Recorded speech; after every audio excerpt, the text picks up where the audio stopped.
नमस्कार दोस्तों, स्वागत है आप सभी का एक नए वीडियो में। दोस्तों, आज का हमारा पहला प्रश्न है, गौतम बुद्ध का जन्म कब हुआ था? तो दोस्तों, ये 563 ईसा पूर्व में हो जाएगा। गौतम बुद्ध जी का जन्म कब हुआ था?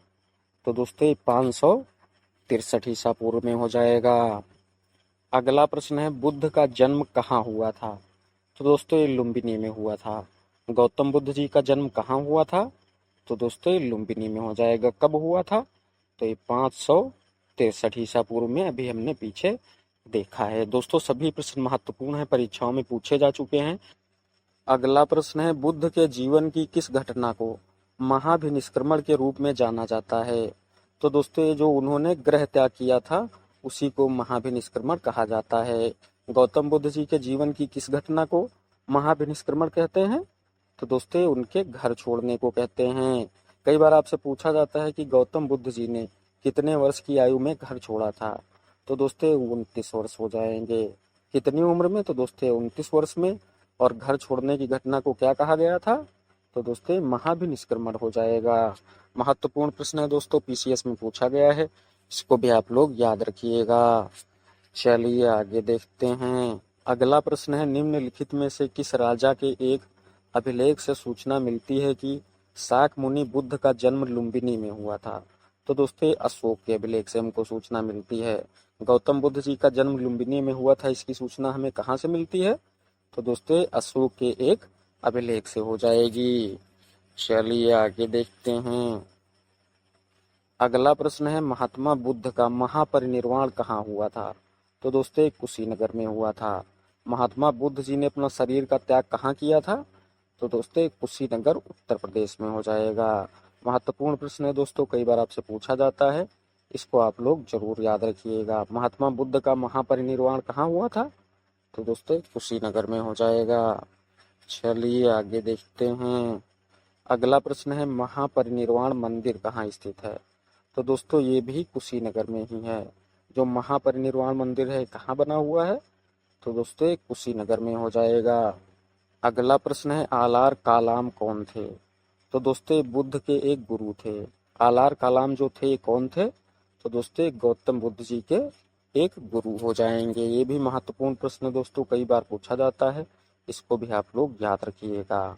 आलार कलाम कौन थे? तो दोस्तों, ये गौतम बुद्ध जी के एक गुरु हो जाएंगे।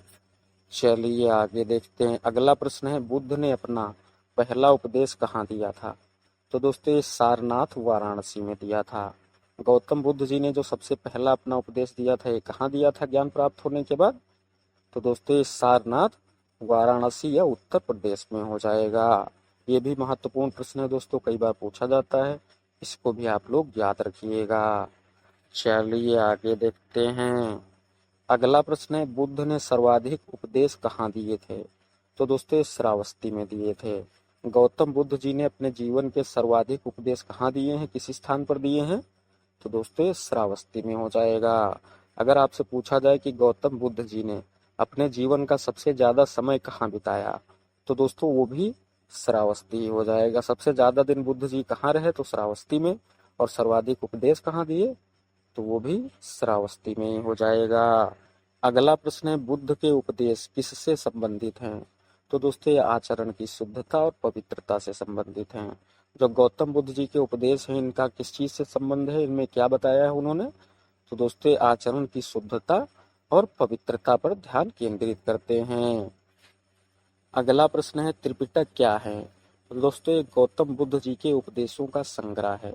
जो त्रिपिटक है ये क्या है? तो दोस्तों, ये बौद्ध धर्म से संबंधित पुस्तकें हैं। इनमें क्या दिया हुआ है, क्या लिखा हुआ है? तो दोस्तों, जो गौतम बुद्ध जी ने उपदेश दिए थे, उन्हीं का संग्रह इस त्रिपिटक में समाहित किया गया है। ये भी महत्वपूर्ण प्रश्न है, कई बार पूछा जाता है, इसको भी आप लोग याद रखिएगा। त्रिपिटक क्या है? तो दोस्तों, गौतम बुद्ध जी के उपदेशों का संग्रह हो जाएगा। अगला प्रश्न है, विश्व का सबसे ऊंचा कहा जाने वाला विश्व शांति स्तूप बिहार में कहाँ स्थित है? तो दोस्तों, ये राजगीर में हो जाएगा। दुनिया का सबसे ऊंचा कहा जाने वाला विश्व शांति स्तूप बिहार में कहाँ बना हुआ है? तो दोस्तों, ये बिहार के राजगीर में हो जाएगा। ये भी महत्वपूर्ण प्रश्न है, इसको भी आप लोग जरूर याद रखिएगा। दुनिया का सबसे ऊंचा कहा जाने वाला विश्व शांति स्तूप कहाँ बना हुआ है? दोस्तों, ये बिहार के राजगीर में हो जाएगा। चलिए आगे देखते हैं। अगला प्रश्न है, सर्वप्रथम स्तूप शब्द कहाँ मिलता है? तो दोस्तों ये ऋग्वेद में मिलता है। ये जो स्तूप शब्द है इसका सबसे पहले उल्लेख कहाँ मिलता है हमें? तो दोस्तों ये ऋग्वेद में हो जाएगा। इंपॉर्टेंट प्रश्न है दोस्तों, पीसीएस में पूछा गया है, इसको भी आप लोग जरूर याद रखिएगा। स्तूप शब्द कहाँ मिलता है सबसे पहले? तो ये ऋग्वेद में हो जाएगा। चलिए आगे देखते हैं। अगला प्रश्न है, निम्नलिखित में से किसे एशिया के ज्योति पुंज के तौर पर माना जाता है? तो दोस्तों ये गौतम बुद्ध जी को कहा जाता है। एशिया का ज्योति पुंज किसको कहते हैं? एशिया का ज्योति पुंज किसे माना जाता है? तो दोस्तों ये गौतम बुद्ध जी हो जाएंगे। ये भी महत्वपूर्ण प्रश्न है दोस्तों, इसको भी आप लोग याद रखिएगा। एशिया का ज्योति पुंज कौन है? तो दोस्तों गौतम बुद्ध जी हो जाएंगे। चलिए आगे देखते हैं। अगला प्रश्न है, नालंदा विश्वविद्यालय के संस्थापक कौन थे? तो दोस्तों कुमार गुप्त थे। जो नालंदा विश्वविद्यालय था दोस्तों, इसकी स्थापना किसने की थी? तो एक कुमार गुप्त हो जाएंगे। बहुत ही महत्वपूर्ण प्रश्न है दोस्तों, बहुत बार आपसे पूछा जा चुका है, इसको आप लोग जरूर याद रखिएगा। नालंदा विश्वविद्यालय के संस्थापक कौन थे? तो दोस्तों कुमार गुप्त हो जाएंगे। चलिए आगे देखते हैं। अगला प्रश्न है, बौद्ध शिक्षा का केंद्र वल्लभी विश्वविद्यालय कहाँ स्थित था? तो दोस्तों ये गुजरात में हो जाएगा। ये जो हमारा वल्लभी विश्वविद्यालय था, ये कहाँ स्थित था, किस राज्य में था? तो दोस्तों ये गुजरात में हो जाएगा। दोस्तों सभी प्रश्न महत्वपूर्ण थे, परीक्षाओं में जो बार बार पूछे जाते हैं और पूछे जा चुके थे वही प्रश्न थे। वीडियो कैसी लगी कमेंट करके जरूर बताएं, और चैनल पर नए हैं तो चैनल को सब्सक्राइब और वीडियो को लाइक जरूर करें। नमस्कार, धन्यवाद।